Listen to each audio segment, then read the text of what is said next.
Olá, amigos e amigas, muito boa noite e muita paz para todos e para todas. Nossa 14ª aula, hoje vendo no livro O Despertar do Espírito, o item Educação e Disciplina da Vontade.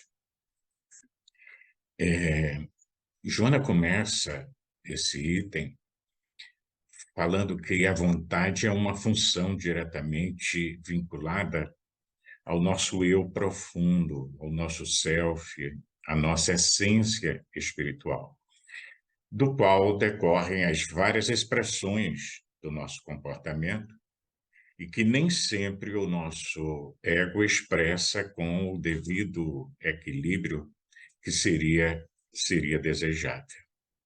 Aqui é interessante ponderar que ela propõe que essa força, como a gente chama, força da vontade, ela, na verdade, é essa função que vem diretamente da nossa essência espiritual. Ela não é simplesmente um resultado dos exercícios cerebrais, no sentido de que aí nós teríamos a sua origem. Aliás, como tudo na vida, ou quase tudo, tem sempre a sua origem na nossa essência espiritual, no nosso espírito imortal. Então, Joana vai propor que esse estudo da verdade ainda não é muito elucidada, né? Ou é pouco elucidada, e que tem permanecido num campo neutro, de uma certa forma, de considerações, e expressando-se através de conceitos os mais diversos, que fazem com que ela se torne um mecanismo de conduta, gerando, consequentemente, né, por efeito, às vezes mais graves consequências que benefícios. E o primeiro deles ela coloca como sendo a inibição, no sentido de que nós adotamos, de uma certa forma, uma certa dose exagerada de violência ante as suas manifestações, como se o indivíduo estivesse diante de um animal, né, que precisa ser domado, domesticado, controlado a qualquer custo pela punição e pelo cabresto. E assim impede a vontade de expressar-se. E o segundo, de uma certa forma, parecido com esse, mas com as suas nuances, é normalmente um impulso direcionado por meio simplesmente da força, como se estivesse tratando de uma máquina emperrada, onde você, às vezes, tem que empurrar de uma forma musculosa, de uma forma forte, para que o mecanismo, do caso aqui nessa metáfora do o carro, né, o motor funcione, o motor pegue, e assim a gente tem essas duas considerações iniciais dentro desse conceito da verdade proposto por Joana. Mas tanto num como no outro caso, a vontade vai se encontrar sob, normalmente, injunções, né, perturbadoras, experimentando comportamentos normalmente agressivos que não contribuem para a sua fixação, antes a impedem de expressar-se. Então, é algo que é feito de uma forma forçada, de uma forma intensa, para se manter sob controle. Dentro do exercício para você conquistar a sua vontade, esses ingredientes eles são importantes, ele tem a sua participação, mas não é somente isso, porque às vezes você pode fazer uma grande contenção, mas a questão é que, por isso ou por aquilo, um fator interno ou até mesmo um fator externo, essa represa pode arrebentar-se. Então, nem sempre a gente procede à disciplina, né, à educação do ato de querer, conforme deve ser realizado. E quando a gente fala aqui, lembrando o que ela comenta, né, que nem sempre se procede à disciplina e educação do ato de querer conforme deve ser realizado, eu me lembrei que estudos na atualidade mostram que quando nós atuamos nessa área da vontade, nós acionamos determinadas áreas específicas do nosso cérebro. Daí porque a força de vontade consiste, na verdade, de uma certa maneira, vamos dizer assim, em três tipos de poderes, tá?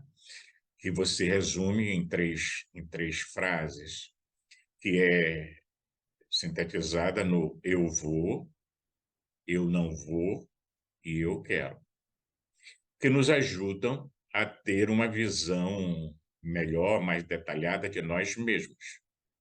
Basta a gente observar, né, que quando nós vamos fazer escolhas, tomar decisões, ou queremos mudar algo, faz sentido, né? O eu vou por aqui, eu não vou por aqui, e o eu quero. Então, as pesquisas mostraram que quando você utiliza essas frases, você aciona áreas diferentes no cérebro. E aqui o destaque para a terceira frase, que, no meu entender, é a mais importante, que é o eu quero. Porque o eu quero tem a ver com as suas metas, com o seu propósito, com os seus objetivos. E toda vez que você quer mudar alguma coisa, você muda por alguma razão, né? Por um impositivo que vem de fora ou pelo fato de você querer fazer a mudança porque ele entende que aquela outra proposta, aquele outro caminho é mais interessante, é melhor para você. Então, quando a gente pensa assim, é uma questão de você se conhecer, ter o que Joana chama de autoconsciência. E para você ter autoconsciência, você precisa trabalhar o seu autoconhecimento, se autodescobrir, se autoperceber, para você ir podendo identificar o caminho que você está percorrendo, o caminho que você quer percorrer, né? É, quais são os seus propósitos, quais são as suas metas, onde você, em outras palavras, pretende chegar. Então, essa eu vou, eu não vou, eu quero, é muito importante e tem a ver justamente com esse ato de querer, né, conforme deve ser realizado na proposta aqui da Joana de Ângeles. Então, esse querer nosso é um caminho em direção à meta que a gente estabelece e a gente pretende alcançar. Então, a vontade, continua Joana refletindo, ela possui várias fases, né? E aí essa vontade tem que ser orientada, especialmente quando se estabelecem metas a serem conquistadas e que vai resultar do interesse em torno daquilo que se deseja conseguir, né? E ainda lembrando essa questão do querer, a gente recorda Jesus no Evangelho quando ele propõe, quando alguém o buscava para curar, para obter algo, ele pergunta, né? O que queres? Né? O que queres de mim? O que queres que eu faça? E Jesus, quando faz essa pergunta, ele não faz ao ego do indivíduo, ele faz ao self, à essência dele. O que de fato lá no fundo, ele quer. Então, inicialmente, torna-se indispensável querer-se exercitar à vontade. Já começa por aí, é o primeiro passo. Você precisa querer, desejar de fato fazer esse exercício. Por que um exercício?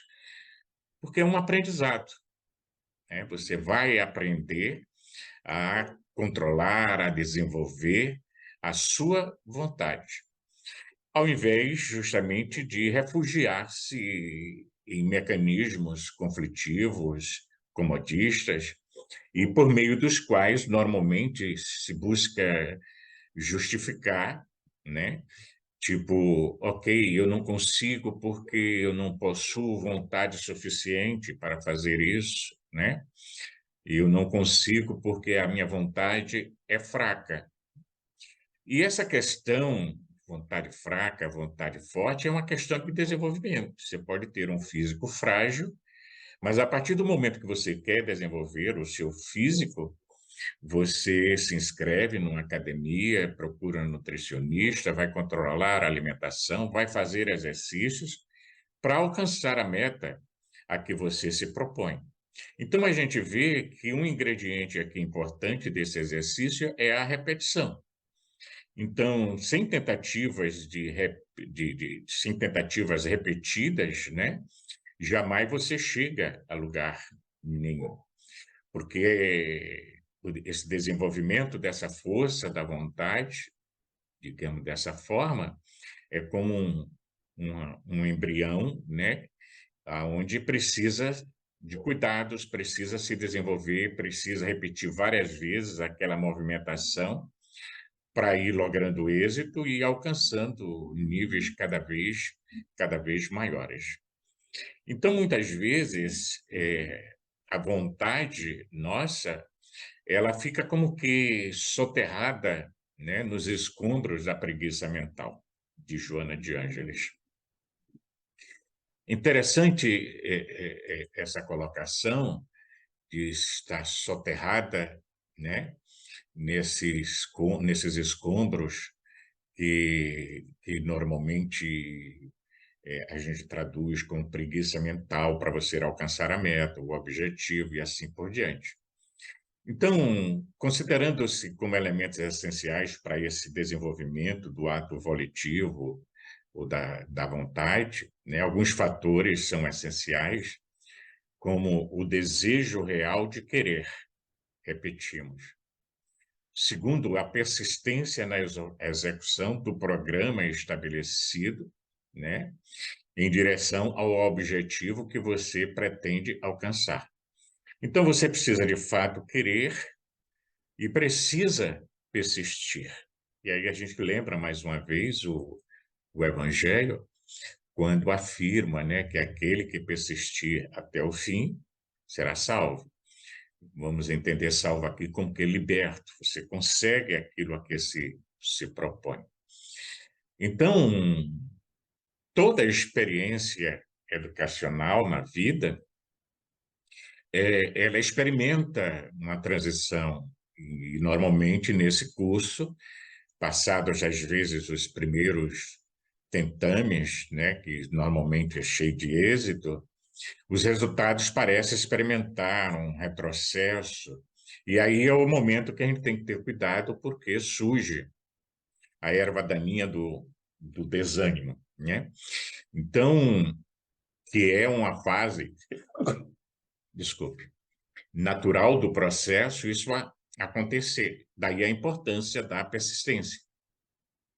Então, é natural que isso aconteça, porque é um resultado, é um efeito da carência de registros vivenciais naquele tipo de experiências, lá nos refolhos do eu mais profundo, que não está habituado ao uso dessa vontade, à disciplina, à persistência. E aí, se o desânimo ataca, corre-se o risco de se desistir, muitas vezes até mesmo antes de começar. Então, todo ser humano, afirma ela, tem uma espécie de filosofia, né? Uma filosofia, vamos dizer, existencial, de natureza pessoal, que é a forma como você vê a si mesmo, como você vê os outros, como você vê o mundo.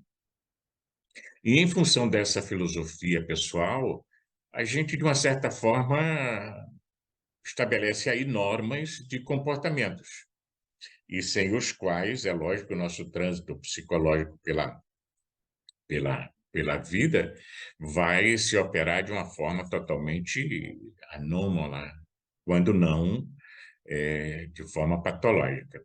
Então, esse desejo de querer, ele pode aprimorar-se A pessoa pode aprofundar as suas realizações e, com isso, atingir estados de harmonia que lhe renovam as energias para continuar naquela busca, né? Então, são componentes que tornam-se importante para essa movimentação, né? Que é tipo assim, quando você quer, por exemplo, eh, como eu dei o exemplo do corpo, né? Você quer desenvolver partes do corpo, você vai para a academia e começa a treinar pontualmente aquelas partes que você pretende fortalecer, pretende desenvolver. Um outro exemplo bem claro disso é quando você tem uma problemática e vai fazer uma fisioterapia. Então, precisa ter vontade, precisa ter persistência. Às vezes é muito doloroso, né? Mas como você tem uma meta, que é alcançar aquela movimentação naquela parte do corpo paralisada ou difícil de movimentar-se, você então persiste até alcançar o resultado que, que pretende. E analisando esse texto para nossa reflexão de hoje, eu me lembrei de Emmanuel no livro Pensamento e Vida, quando ele traz algumas considerações muito interessantes no capítulo 2, que é justamente sobre a vontade, né? É, lembrando em termos de conceito, por exemplo, segundo a equipe IDEA, a vontade ou intencionalidade é a nossa capacidade através da qual nós tomamos posição frente a algo que nos aparece. Então, diante de um fato, podemos desejá-lo ou rejeitá-lo, né? Eu vou, eu não vou. Ante um pensamento, podemos afirmá-lo, negá-lo ou suspender o juízo sobre ele. Então, há vários caminhos para fazer essa nossa movimentação, né? E Emmanuel é interessante nesse pequenino livro, mais profundo nas suas considerações, ele compara a nossa mente, né, como um grande escritório, e onde existem vários departamentos. E aí, nesse escritório, nossa mente, né, nós temos o desejo, nós temos a inteligência, nós temos a imaginação, nós temos a memória e outros mais. Mas ele ressalta principalmente esses 4 itens, né? E vai afirmar que a direção desse escritório, ou gabinete diretor, né, é justamente o gabinete da vontade, que vai, de uma certa maneira, gerenciar esses departamentos, o departamento do nosso desejo, né, da nossa inteligência, da nossa imaginação e da nossa memória. Por isso, mais uma vez, olha a importância daquelas 3 frases citadas, né? Eu vou, eu não vou, eu quero, né? E nós somos criaturas de desejo, né? Então, a vontade aqui, para Emmanuel, ele dá vários, digamos assim, conceitos, né, várias propostas para a nossa meditação, e entre elas ele vai afirmar que a vontade é a gerência esclarecida e vigilante. Mas essa gerência só vai ser esclarecida e vigilante através justamente da autoconsciência e a partir do nosso autoconhecimento. Ele vai afirmar também que a vontade governa todos os setores da ação mental, governa todos os setores da nossa ação mental. Afirma ainda que a vontade é o leme de todos os tipos de forças incorporados ao nosso conhecimento, e que ela é suficientemente forte para sustentar a harmonia do espírito. Esse é bastante forte para sustentar a harmonia do espírito, nos remete ao Livro dos Espíritos, na sua questão 909, quando Kardec pergunta, né, às inteligências superiores que lhe orientavam o trabalho, o homem poderia sempre vencer suas más tendências pelos seus esforços? E a resposta que os espíritos dão, ela surpreende, né? Porque eles dizem assim, sim, e algumas vezes por fracos esforços. E é tão interessante porque é como se a gente dissesse assim, não precisa fazer muita força. Mas a resposta completa dos espíritos é sim, e algumas vezes por fracos esforços. É a vontade que lhe falta. Com poucos dentre vós fazem esforços. E meditando essa questão, realmente faz sentido, porque quando você quer mudar algo, né, vencer uma tendência, é muito importante que a gente considere que você pode fazer isso através da força, como Joana pontua lá no início, como se fosse um animal indomável que você tem que domar de qualquer jeito. Mas eu acho interessante uma proposta que diz assim: mude o seu paradigma. Por que eu quero mudar isso? Por que eu quero alterar isso? Né? Por que eu quero superar isto? Então você vai visualizar se isso é autoconhecimento para autotransformação, como você está, onde você está e como você quer ficar e onde você quer chegar. É disso que os espíritos estão falando aqui para Kardec. Que quando você tem isso em mente, né, surge espontaneamente essa persistência de alcançar a meta a que se objetivo, a que se pretende. Porque se nós não fizermos isso, aqueles setores da nossa mente, segundo Emmanuel, por exemplo, o desejo, né, diz ele, pode comprar ao engano aflitivos séculos de reparação e de sofrimento. Quanto à inteligência, ela pode aprisionar-se na criminalidade. E quantos indivíduos muito inteligentes e estão enveredados pelo caminho da criminalidade, em função justamente do exercício dessa força de vontade nessa direção, né? Então, a imaginação, ele vai dizer que pode gerar monstros na sombra. E quantas pessoas vivem atormentadas nos mais diversificados transtornos em função da imaginação fértil, das manias de perseguição, das idealizações, às vezes negativas. E com relação à memória, ele pontua, né, que ela é sempre fiel à sua função, que é de registrar o que acontece, conforme a própria natureza lhe deu essa destinação. Mas ela pode cair em deplorável relaxamento. Então, de todos os tipos de força, a vontade é esse leme que nós temos e que pode ser essa força que nós incorporamos ao nosso conhecimento, como se fosse um leme em um barco, né? O barco pode ser tudo, mas sem um leme é complicado você navegar. Então, a vontade é um atributo do espírito que vai lhe dar o direito de progredir em busca de uma força propulsora que direciona sua existência, né? Então, é importante a gente ter isso em mente para a gente poder compreender melhor o que nos cabe fazer, né, dentro desse processo nosso existencial.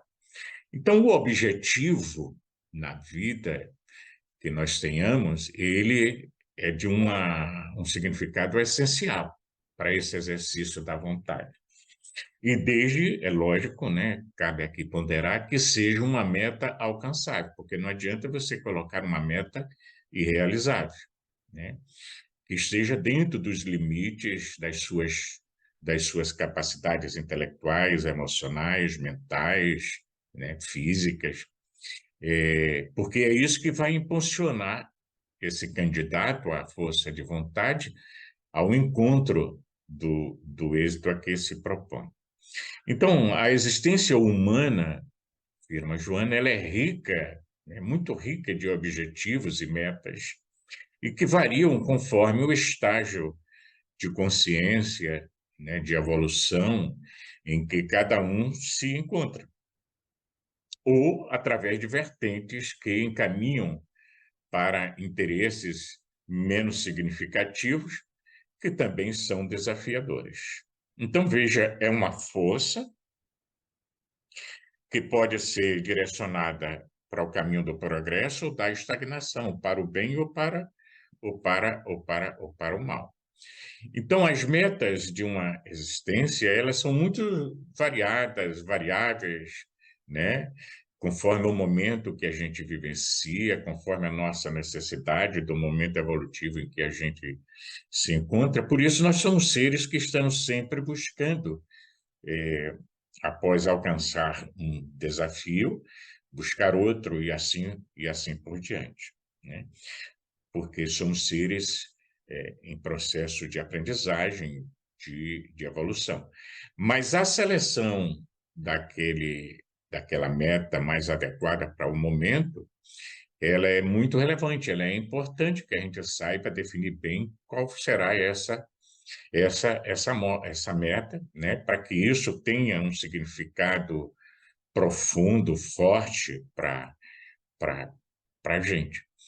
Então, a gente precisa assumir a responsabilidade, consequentemente estabelecido a meta dessa nossa aspiração, consciente de ser isso que deseja, afirmando-se capaz, inclusive, de enfrentar os obstáculos e desafios que vão aparecer, é natural que apareça, até a gente conseguir alcançar a meta. Então, é um treinamento que deverá ser repetido quantas vezes se fizerem necessárias, né? Até que nós tenhamos a vivência e tornemos isto, vamos dizer assim, um hábito, porque passa a ficar automático em nós, não requerendo mais nenhum esforço para fazer aquilo a que a gente se propõe. Por exemplo, se você é uma pessoa muito impaciente, você quer treinar com a sua vontade a paciência, você vai fazer isso diariamente com as pequeninas coisas, numa fila de banco, conversando com alguém no trabalho. Então, isso requer esforço. E como você não tem aquela vivência introjetada, a repetição faz com que você introjete essa forma de agir, né? Então, se a gente for ver bem, os santos de hoje foram pecadores de ontem que fizeram esse exercício para tornar-se santos, né? Então, é um processo, através de pequenos treinamentos que a gente vai realizando. Então, a vontade ideal será sempre aquela, afirma Joana, que reúne o dinamismo do querer com a energia positiva encaminhada, né, para aquilo pelo que se anela. Num perfeito equilíbrio, numa perfeita harmonia, e sem uma se sobrepor à outra. Então, é o querer e você direcionar a energia do seu desejo para aquilo que você pretende alcançar, né? Porque se a vontade, vamos dizer assim, é uma coisa mais mental, racional, que envolve essa questão do seu querer, né? O desejo é essa energia que vai te conduzir pelo direcionamento da vontade para realizar aquilo a que você se propõe. Então, é conveniente ter-se sempre em mente que o tempo é um fator valioso dentro desse processo de aprendizagem, nunca se deixando de levar avante o intento, né, de continuar a busca por não se haver triunfado nos primeiros momentos, porque, repetimos, isso faz parte do processo, né? Olha o Thomas Edison com aquela experiência da lâmpada, né? Mais de 700 vezes experimentando, não conseguindo, até que ele tenta e consegue. Mas já pensou se ele tivesse desistido na 10ª tentativa, quando tentasse lá a 100ª vez, nós nunca teríamos chegado à, à lâmpada elétrica, né? Agora, é importante a gente frisar, repetindo, que tudo isso é um processo. onde você estabelece a meta, começa o exercício, tendo em vista alcançar a meta, sabendo que vai haver fracassos, mas você não desanima, levanta e segue, persistindo a meta que você está se propondo. Então, todo esse trabalho exige daquele que se candidata a ele a consciência real, né, perfeita das suas possibilidades, dos seus sentimentos em relação ao seu querer, para saber de fato que você quer aquilo a que você se propõe. E aí você vai descobrir, consequentemente, nesse exercício, emoções perturbadoras, depressivas, e que às vezes leva você à autodesvalorização, e aí faz imprescindível uma verificação desses conteúdos psicológicos, né, para que você desenvolva uma autocrítica honesta, saudável, e o desejo de superar-se para alcançar o êxito.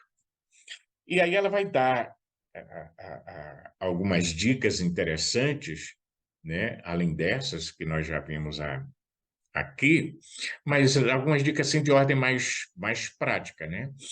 Afirmando que tem vários recursos dos quais você pode utilizar e que nós conhecemos bem dentro da doutrina espírita.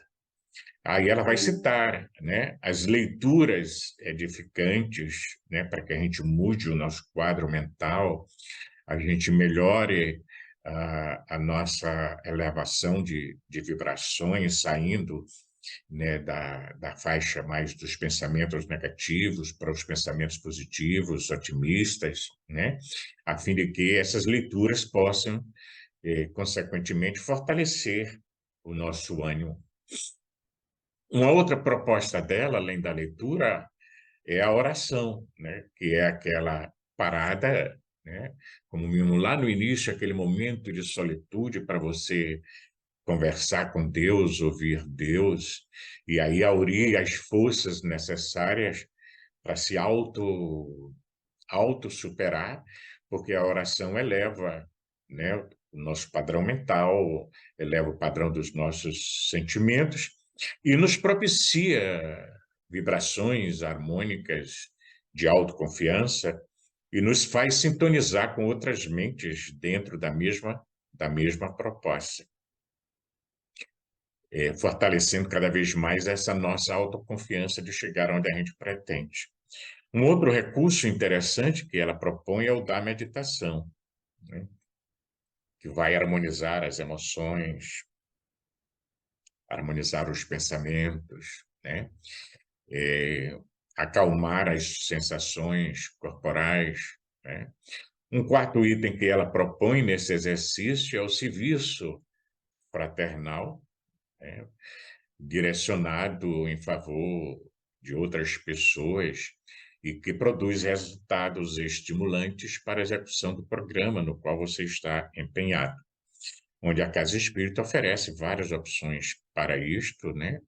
Esse trabalho de assistência a partir de um trabalho voluntário, através do passe, através da mediúnica, através da arrumação e distribuição de painéis, de quentinha, de sopas, enfim, o leque é grande de possibilidades. Agora, a gente precisa, segundo ela, estar vigilantes para que o trabalho de disciplina e educação da vontade não gere ansiedade, né? Porque é um processo, é um caminho que precisa ser percorrido, leva um tempo para ser percorrido, gera uma certa tensão, é até compreensível, natural, né? Pode advir algum cansaço, mas tudo isso faz parte do exercício a que estamos nos propondo, porque se a ansiedade aí tomar conta, essa tensão, esse cansaço e a própria ansiedade que seria natural num processo desse passa a ser patológica e conter resultados negativos para a meta que a gente pretende alcançar. Então, a vontade bem direcionada, ela é fator essencial para uma vida emocionalmente saudável e enriquecedora, já que nós anelamos, né, pela felicidade, pela paz, né? E a gente pensa, sente e trabalha justamente para ser feliz, né? E a vontade nos ajuda dentro desse nosso processo. Então, é interessante a gente lembrar, para a gente finalizar nossa reflexão de hoje, o Evangelho segundo o Espiritismo, no capítulo 19, no item 12, né? Quando diz no homem, a fé é o sentimento inato de seus destinos futuros. É a consciência que ele tem das faculdades imensas depositadas em germe no seu íntimo, a princípio em estado latente, e que lhe cumpre fazer que desabrochem e cresçam pela ação da sua vontade. Então, a grande meta da vida do espírito é o seu progresso, é a sua evolução, entendendo que nós realizamos isto, né, através dos nascimentos e dos renascimentos sucessivos, alcançando metas a que nos propomos em cada reencarnação, até chegarmos à grande meta, né, que é aquela condição de espírito puro que alcançaremos um dia. Até lá, nós vamos vencendo etapa a etapa, guardando conosco a certeza dessa meta maior e atendendo no momento da nossa consciência, da nossa evolução, na atual existência, aquelas metas menores que nos proporcione aquela paz e aquela felicidade que tanto nós almejamos. Muita paz para todos. Nos encontramos de hoje a 8.